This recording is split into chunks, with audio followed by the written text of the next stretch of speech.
تو یہ ربط ہے سورہ جمعہ کے ساتھ احکام جمعہ کا، اور یہ تو واضح ہی ہے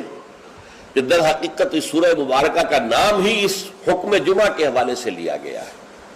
اچھا، اب اس میں حکم جمعہ کی اہمیت کیا ہے اس کو آپ سمجھیے۔ میں چند احادیث آپ کو سنا رہا ہوں۔ ترمذی شریف کی روایت ہے، من ترک الجمعۃ ثلاث مرات تہاونا طبع اللہ علی قلبہ،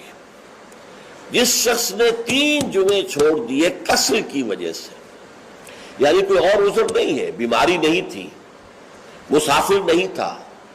کوئی نہیں عذر، تہاونا، بس وہ اس کی اہمیت کو نہ سمجھتے ہوئے، اس کو کہتے ہیں ہون، جو آسانی سی بات ہو، بس کوئی اہمیت نہ ہو جس کی، تو تہاونا طبع اللہ علی قلبی، اللہ تعالیٰ اس کے دل پر مہر کر دے۔ اور یہ مہر کر دینا وہ بدترین سزا ہے جو بدترین کافروں کو دنیا میں دی جاتی ہے۔ ختم اللہ علی قلوبہم اور طبع اللہ علی قلوبہم، یہ بدترین کافروں کی سزا ہے۔ جو مسلمان جمعے کی اہمیت کو نظر انداز کرتے ہوئے بغیر کسی عذر کے اگر وہ جمعہ چھوڑ دے گا 3 جمعے، تو اس کے دل پر مہر ہو جائے گا۔ من ترک ثلاث جمع تہاونا بہا طبع اللہ علی قلبہ، پہلی روایت ترمذی کی تھی، یہ ابو داؤد اور نسائی کی ہے۔ وقال مالک، امام مالک نے موطا میں جو بات کہی ہے وہ یہ ہے کہ لا ادری عن النبی صلی اللہ علیہ وسلم ام لا الا انہ صفوان بن سلیم رضی اللہ عنہ قال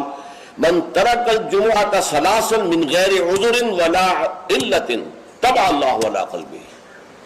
امام مالک نے جو ان کی کتاب مشہور ہے الموطا، حدیث کا پہلا مجموعہ، حدیث اور فقہ دونوں کا، اس میں کہتے ہیں امام مالک کہ میں یہ تو نہیں کہہ سکتا کہ یہ صفوان ابن سلیم نے رضی اللہ عنہ حضور سے سن کر کہا یا خود کہا، لیکن ان کا قول یہ ہے کہ جس نے بھی 3 جمعے ترک کر دیے بغیر کسی عذر کے، بغیر کسی بیماری کے، طبع اللہ علی قلبہ، اللہ تعالیٰ اس کے دل کے اوپر مہر کر دے گا۔ سب سے سخت حدیث یہ صحیح مسلم کی ہے، عبداللہ ابن عمرو بن العاص اور ابو ہریرہ دونوں سے مروی ہے رضی اللہ تعالی عنہما، انہما سمع النبی صلی اللہ علیہ وسلم، یہاں بالکل یہ مرفوع حدیث ہے کہ ان دونوں نے سنا حضور سے یہ فرماتے ہوئے، لَيَنْتَهِيَنَّ أَقْوَامٌ مِّنْ غَدِرِ الْجُمُعَاتِ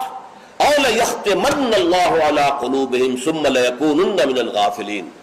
لوگ باز آ جائیں اپنی جمعے کی نماز کو ترک کرنے سے، ورنہ لازماً اللہ تعالیٰ ان کے دل پر ختم کر دے گا، مہر لگا دے گا۔ یہ وہی لفظ ہے جو سورہ بقرہ کی ابتدا میں آیا ہے،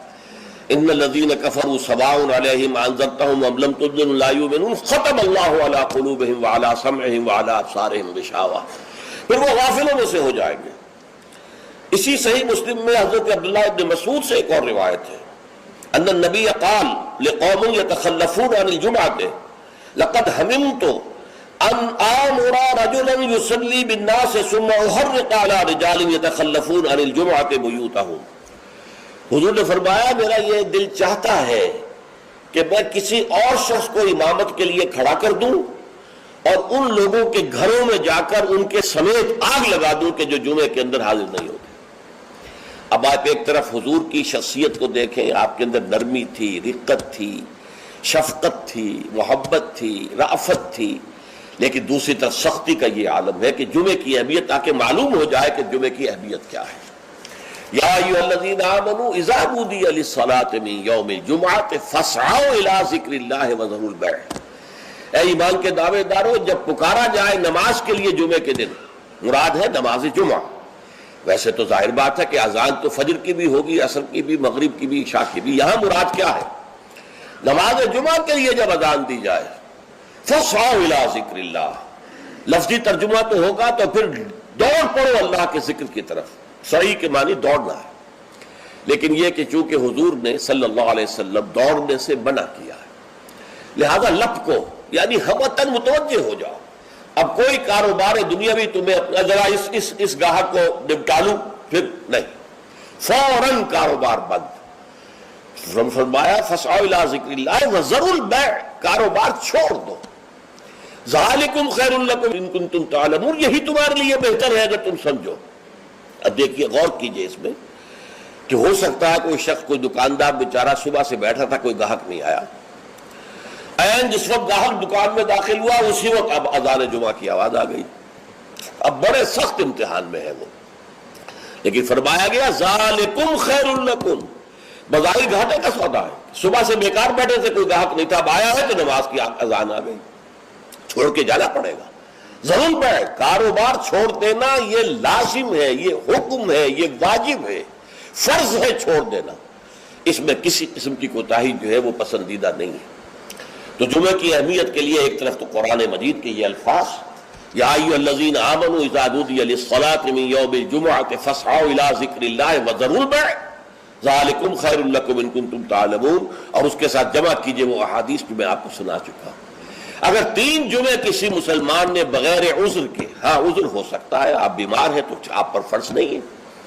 آپ مسافر ہیں تو مسافر پر فرض نہیں ہے، آپ غلام ہیں کسی کے تو آقا کی اجازت کے بغیر نہیں جا سکتے، لہذا غلام پر بھی جمعہ فرض نہیں ہے، بچے پر بھی جمعہ فرض نہیں ہے، خواتین پر جمعہ فرض نہیں ہے، وہ اپنی ظہر کی نماز اپنے گھروں میں ادا کریں، جمعہ کی فرضیت نہیں ہے. لیکن جس پر جمعہ فرض ہے اور پھر وہ صرف تہاوناً، کسل مندی یا اس کی اہمیت کو نہ سمجھتے ہوئے وہ اگر جمعے مسلسل 3 ترک کر دے گا تو طبع اللہ علی قلوبہم بھی آ گیا، اور ختم اللہ علی لیختمن اللہ علی قلبہ، اللہ تعالیٰ اس کے دل کے اوپر مہر کر دے گا. اچھا، اس میں اب جو نوٹ کرنے کی بات ہے وہ یہ ہے، جمعے کو جمعہ بنانے والی شے خطبہ جمعہ ہے. نماز تو ظہر کی نماز کا قائم مقام جمعہ ہے نا، ظہر کے 4 فرض ہیں اور جمعے کے 2 ہیں، تو نماز اصل شے نہیں ہے، اصل شے جو ہے خطبہ جمعہ ہے جس نے کہ جمعے کو اہمیت دی ہے. اس لیے کہ خطبے میں تعلیم ہوتی ہے، تلقین ہوتی ہے، جسے میں نے کہا اصل جو مقصد ہے یہ ہفتہ وار اجتماع ہے. اس ہفتہ وار اجتماع میں تازہ کرنا ہے اپنے نظریے کو، اپنے خیالات کو، اپنے نظریات کو، اپنے عقائد کو تازہ کرنا ہے، اسے پانی دینا ہے، سینچنا ہے، اور یہ کام در حقیقت خطبے کا ہے. ویسے یہ کہ تاریخی اعتبار سے جان لیجئے کہ اسلام جو ہے شروع سے اسلام ہے، حضرت آدم سے لے کر حضور تک اور آج تک اصل دین جو ہے وہ اسلام ہے. ان الدین عند اللہ الاسلام.